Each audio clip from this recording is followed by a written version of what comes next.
Hello, everyone, and welcome to this Zenity webinar. Today, our subject is the Microsoft 365 Copilot Security Blueprint, how to think about mitigating risk and safeguarding your enterprise as you're adopting this powerful enterprise Copilot throughout your enterprise. So for our agenda today, first off, my name's Andrew Silberman. I'm the marketing director here at Zenity, and I have the pleasure of being joined by Shay Gadidi, the VP of product here at Zenity. What we're going to talk about first is, breaking down Microsoft 365 Copilot in terms of what are the unique risks that are introduced as more and more enterprises, more and more business users are using this powerful business productivity platform. Then, unfortunately, we're going to introduce some new risks that go by the name of Promptware and Remote Copilot Execution. This follows some of the work that the Zenity security research team put forth at Black Hat just last month. That are still evolving and ever changing. Shay is going to give some color as far as how these real world threats present themselves in the wild so that we can understand from security perspective how to approach these risks. Please feel free to use the chat to ask questions as you go through. And as always, this webinar will be made available on demand after the session concludes, just in case you miss it or drop off. We'll send you the recording right after. So let's dive in here. So what are the threats within Microsoft 365 Copilot? So this is recently renamed as part of the Microsoft Copilot Wave 2, which they did last week, formerly named M365 Copilot or Microsoft Copilot for M365. They've now renamed it to be Microsoft 365 Copilot. So this is an enterprise Copilot that can help end users get answers to questions, process data, and do lots of really, really cool things that drive productivity. Business users can use Copilot via text prompt to get it to, again, answer questions, process data, automate flows, trigger processes, again, lots and lots of things that don't require a coding background that can be used by business users throughout the enterprise. Like many other Copilots that we're seeing, throughout the enterprise, Copilot is a RAG system, RAG, which stands for Retrieval Augmented Generation. So this is a framework that combines generative AI models with traditional information retrieval systems. These RAG systems are set to retrieve data based on semantic models, based on similarly grouped words, and sort of themes and terms, and they operate in the following flow. So on the top left, you see the prompt gets sent from any of the user, any user to any of the user interfaces above. So within the Microsoft 365 Copilot ecosystem, this could be on the Copilot app itself. It could be done through Dynamics. It could be done through Teams, through Outlook, any number of things.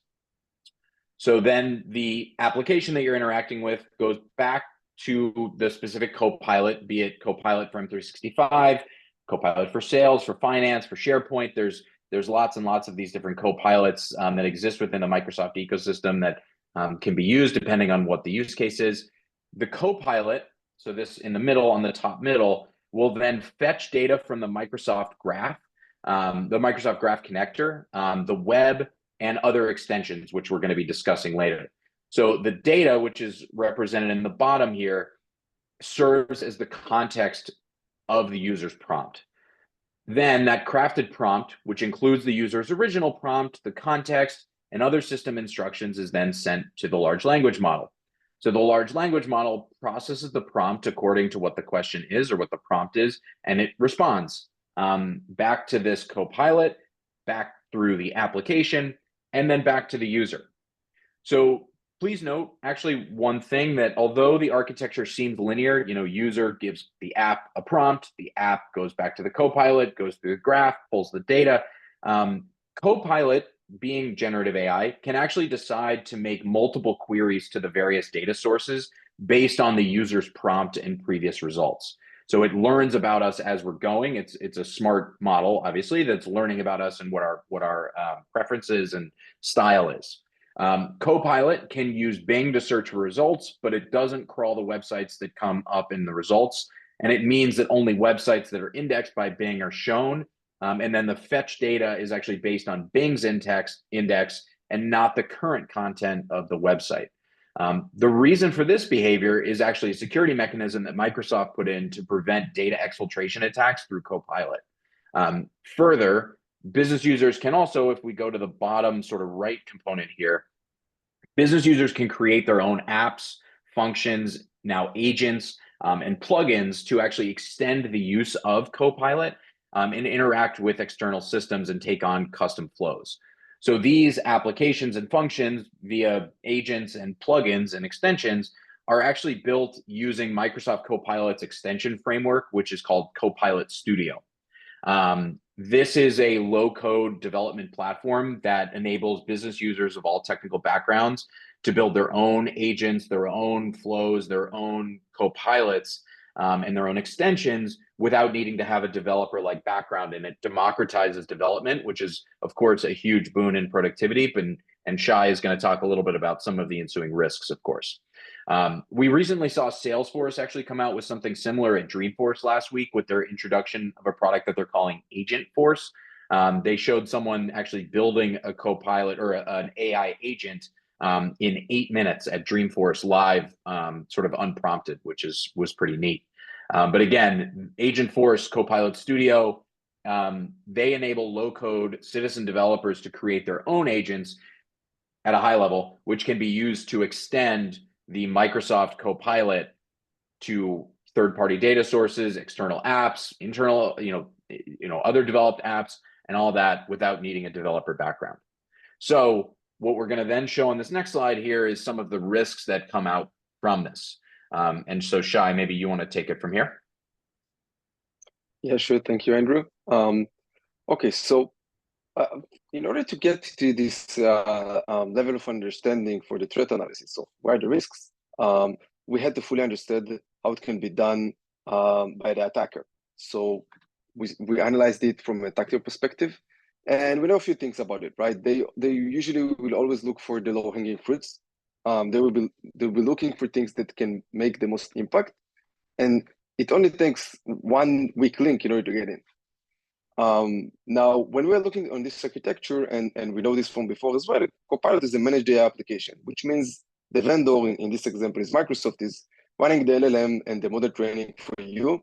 Lots of the risks, such as training data poisoning and model theft, are less important for the customer, as long as the vendor is actually not training the model based on the customer data as promised.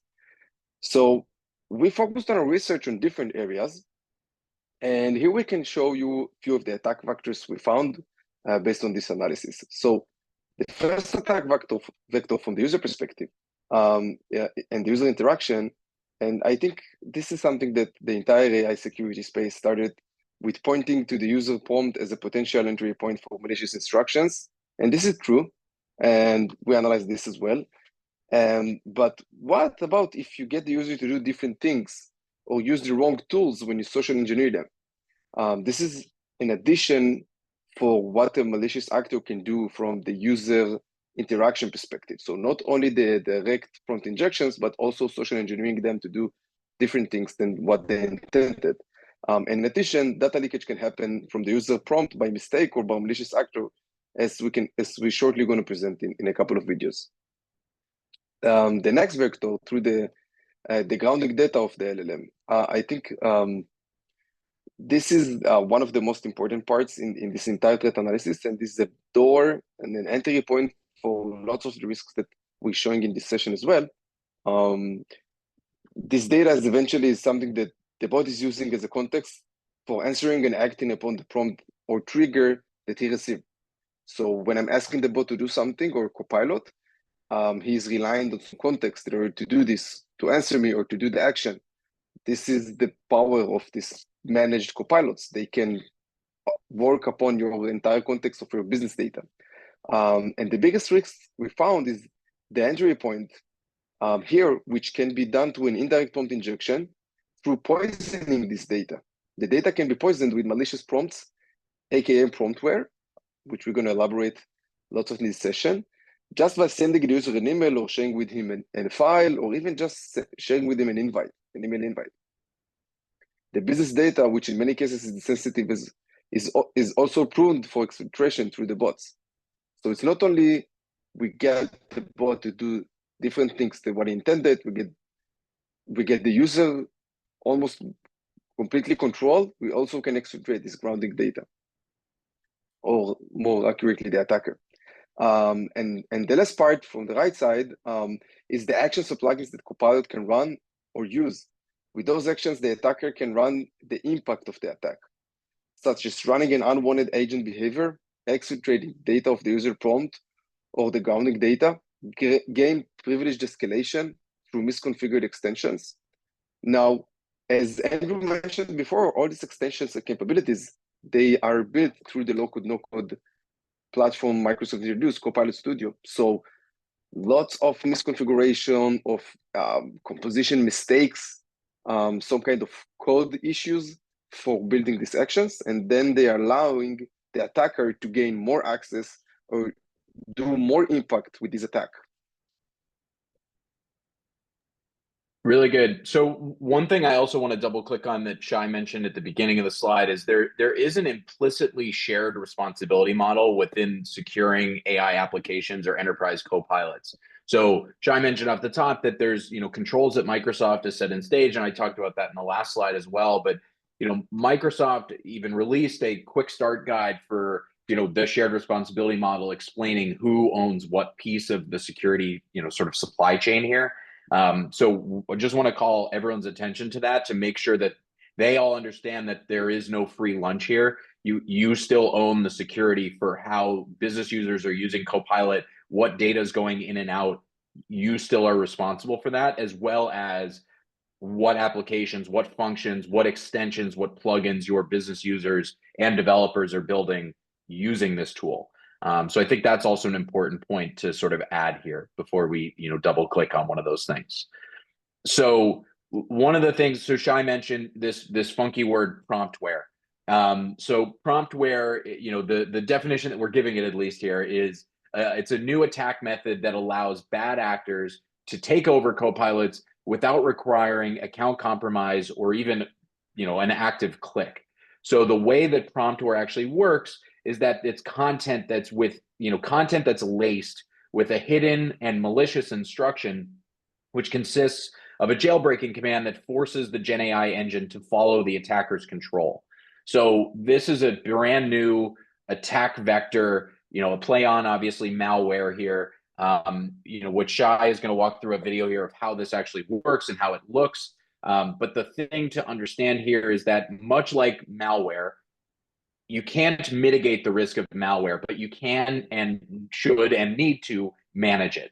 And so I'll pass it over to Shay here to walk through this quick demo video of how this actually looks in the wild. Yeah, sure. So in this quick video, we're going to see an example of financial user. He's looking for a vendor document. In this vendor document, he has the bank account details of the vendors he's working with. It's a reliable document, probably marked as sensitive data as well. This makes completely sense for the everyday use that the user is going to ask Copilot to provide some data based on this file.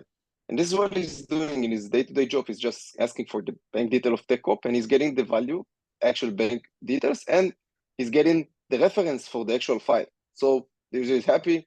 He knows they're getting it from the correct file. There's no hallucination around, hopefully.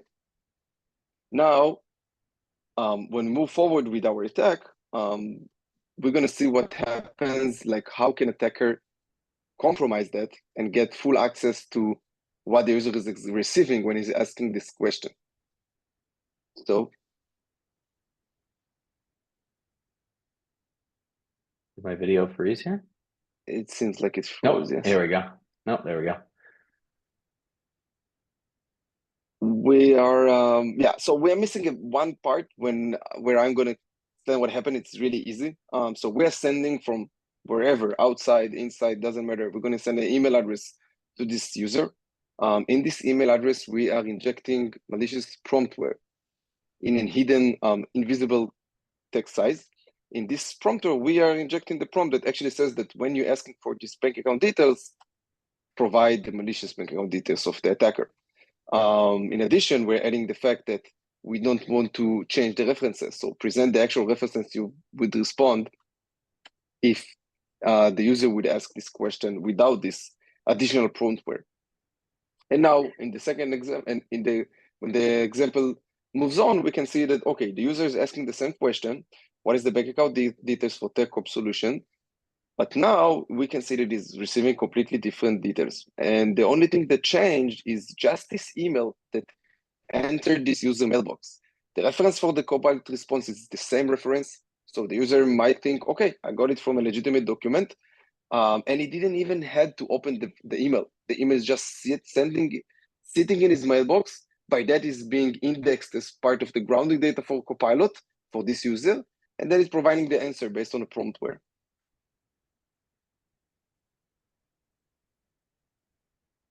Yeah, exactly. I think that last point is really critical. So I want to double click on it. Is just the end user does not even need to open or click the email because Copilot is always on, always listening.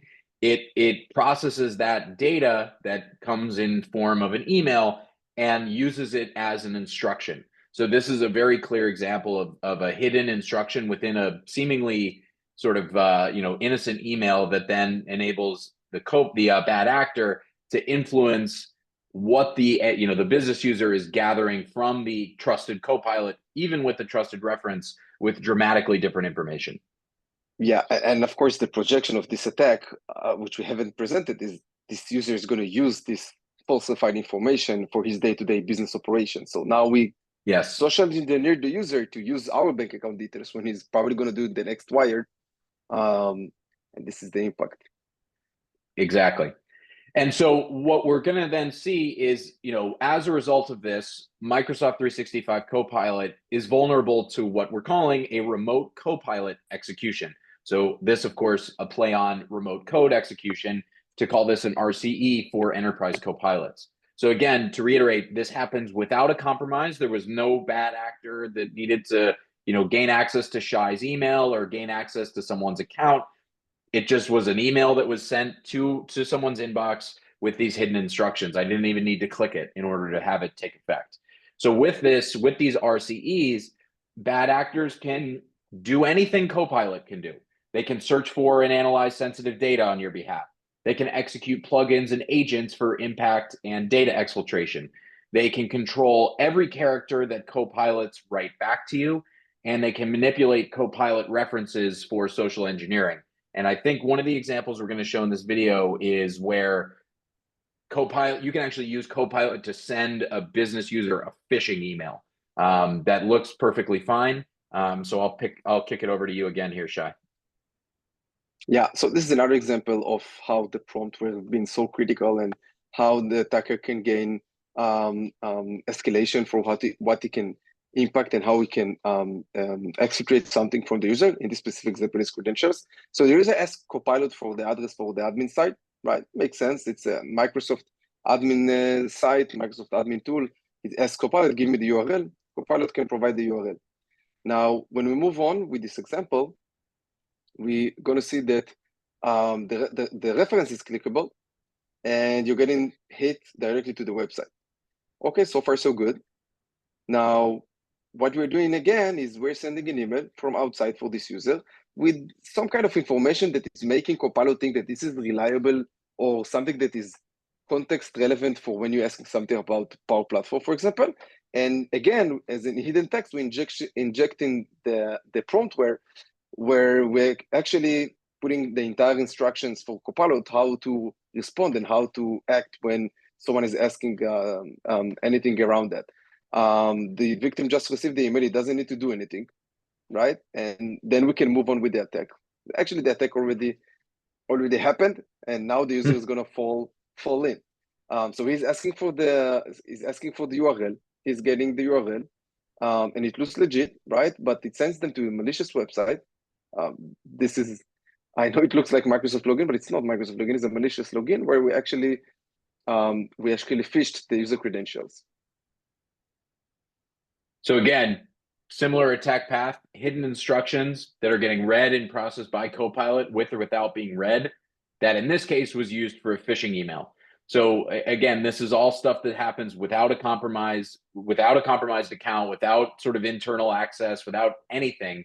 It's just sending an email that Copilot picks up and then acts on, because any data that it picks up, it also treats as an instruction. There's sort of a a chicken or the egg thing that happens with data and instructions. Are data instructions or instructions data?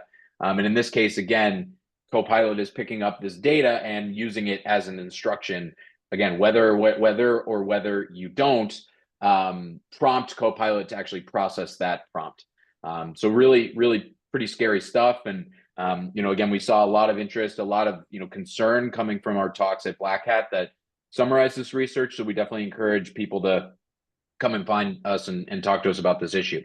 So one of the things, to sort of start our descent here about landing this plane, again, thinking about and conceptualizing, okay, what are the threats that come out of Promptware, right? How can bad actors do this? So the attack vector is very, very large. And at a high level, Copilot is such a ripe target for attackers because everyone at the organization that, of course, has been provided a license to Copilot is using this to do lots and lots and lots of tasks, asking lots of questions. And so Copilot is gathering lots and lots of data. So within that, first sort of, innocent enough thing where a user asks a Copilot questions, users, of course, can give Copilot sensitive data, in which case there can be a bit of a black box for how that data is being processed, what Microsoft and other Copilot vendors are doing. Of course, many of these Copilot vendors, Microsoft included, have done the good thing of allowing customers to check a box to say, do not use my data in training models, but always helps to have some controls on the back end to help support that. As Shay demonstrated, bad actors can use Copilot to lure users to malicious sites. They can use injected URLs to exfiltrate data, to harvest credentials, to do all sorts of different things. And that's just, again, the sort of at face value user and Copilot. That's that interaction sort of vector. The next vector, and I think the one that's probably more, I don't know, like widespread or more common, we'll suspect we're going to see in attack for attackers, is impacting grounding data. So injecting data that Copilot will access with malicious prompts. So Copilot, as intelligent as it is still really just, being sent to read and write data that it gets, right? Or that it's being pushed to go act. And so if you can impact the data that Copilot is going and fetching based on these semantic prompts, you can do a whole lot of damage, including, again, exfiltrating grounding data with injected URLs, manipulating public data for remote control. Again, there's lots of different things that you can use in terms of the grounding data that can allow you as an attacker to get to what your target is. And then the final piece, which is really, really critical here as well, is, in order for Copilot to be able to access data outside of the Microsoft ecosystem, to read and write data in real time, you need to build agents, extensions, and plugins. And these, because they are built in this low-code ecosystem using Copilot Studio in the case of Microsoft, they're prone to misconfiguration because these business users are building these using low-code outside of the software development lifecycle that are being, not picked up by traditional AppSec tooling or CI/CD tooling because they're being built without code, that allow bad actors to escalate privileges through apps, or, through agents and extensions and plugins that have poor or under authentication methods or are overshared, and it can allow bad actors to execute some remote actions. So we've talked now about the threats. So what we want to give you guys is some, ways to think about this from a solutions perspective. And again, I hope everyone's found this valuable. From our perspective, we started this process with the research that we released at Black Hat last month. But in order to solve or manage the risks of AI and generative AI copilots, you have to understand the hacker's mentality of how they would actually go about doing this, so that you can start to go in and protect it. So, Shay, how should our attendees and security teams and GRC teams approach the risks that stem from Promptware and RCEs? Yeah, so of course we showed so many risks examples. We reviewed two of them here, as Andrew mentioned in Black Hat. We presented more, and now what are we doing with that? So this is the approach we took as Zenity, and we believe that this is the approach to handle this kind of risks. And first, we're starting with the visibility. We're presenting visibility for for the end user interactions with Copilot and what actually Copilot did behind the scenes.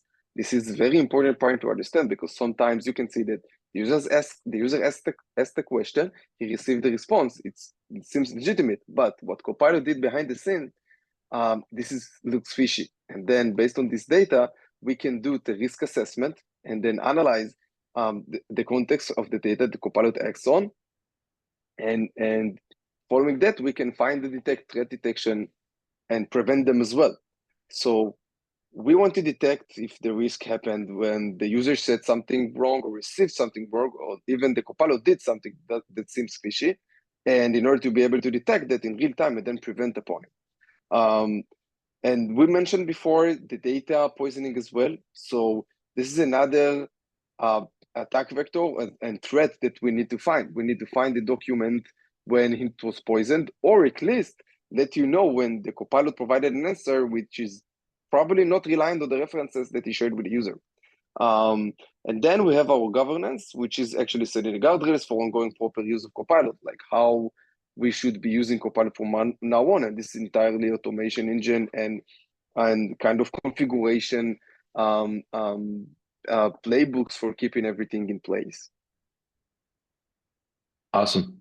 Great stuff, Shay. And again, I think this paints a pretty comprehensive picture of sort of front to back, right? There's different attack vectors, but it's all a cohesive strategy to, again, manage these risks of promptware and RCEs. So what we'll leave you with today is, definitely check out our solution brief. We wrote about this and detailed some more about the Zenity AI Trust Layer, which is our product to help our customers secure the use of enterprise copilots, such as Microsoft 365 Copilot. Of course, if you'd like to learn more, if you'd like to see some of this in live and in color, reach out to Shay, reach out to myself, find us on LinkedIn. You can also reach out to the hello@zenity.io website or find us on LinkedIn. Stay tuned also for another webinar next month where we're going to dive in a little bit more on the product side to show exactly what we've got and how you can actually use Zenity to help mitigate and manage some of these risks. So thank you everyone for joining. We hope you found it useful and look forward to seeing you all again soon. Thank you very much.